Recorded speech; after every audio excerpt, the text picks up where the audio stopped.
engendero abeegi n'obwerabe yatandikira mu mashomero hariho abatura hamwe n'abebembeza bino obuhinzi ya mutuma ngo engendero abeegi nebasa kwija kuteganisa omu mishomere omu mashomero oreba provision eje yindi gamba nke ya generator yaza kuzaho nchumanyisa nkwine ka school fees akaragire kata akarayongerwemo mwana nico twantugamba nangwa no butugumira aha nico twantugamba kugira ngo omuziri ashomese zo mwana omushomere ryari kubasa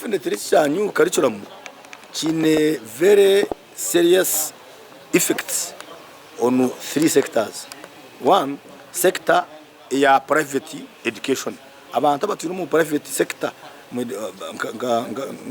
bakutamesende mu education ka business. Abo nibaza complete babahanga mu byo bwegese binamasiko mingi ngo karicura mweji eri hamuramwa kandi neija kureta hempinduka omu bintu by'abeegi barukushoma hamwe no kubahwera okwetandikiraho mirimo bitu kitari kugihiga abakozere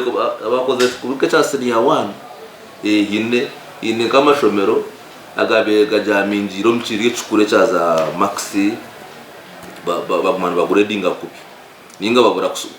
kuhereza abashomesa for training aho kwa yo government katandika kari yagone jate mu cumo yereze kabashomesa batanu hati ni gwagu byo muri mugo mwana okushomesa abantu ati mureke kwitwa busha habo kuba ni mumanye cyo gukora ninga ko muramuta kukimanya yo naza kuboreka ko murakikore ni na mweru toyena tugire agent card bodage ebintu tubuga sente nyingi manelazi tunazo izinimba para